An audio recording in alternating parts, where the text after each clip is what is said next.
ख्याली पुलाव। किसी गवाले की लड़की सर पर दूध की बाल्टी रखे दूध बेचने जा रही थी। चलते चलते दिल में कहने लगी, इस दूध को बेचकर मैं मुर्गी के अंडे खरीदूंगी। थोड़े दिन के बाद उन अंडों में से बच्चे निकल जाएंगे और फिर मेरे पास बहुत सी मुर्गियां हो जाएंगी।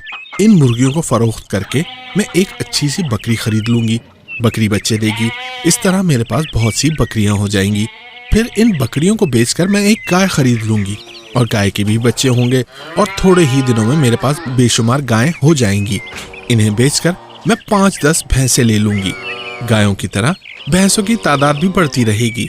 इन भैंसों का दूध बेच बेचकर मैं बहुत मालदार हो जाऊंगी और फिर मैं अपने रहने के लिए एक बहुत ही आलीशान मकान बनवाऊंगी और रेशमी कपड़े सिलवाऊंगी। रेशमी कपड़े पहनकर मैं बहुत अच्छी मालूम होंगी। अमीरों के लड़के मुझे शादी का पैगाम भेजेंगे, मगर मैं सर हिलाकर साफ इनकार कर दूंगी। ये कहकर लड़की ने सर हिलाया। सर हिलाने से दूध की बाल्टी जमीन पर गिर गई और सारा दूध बह गया।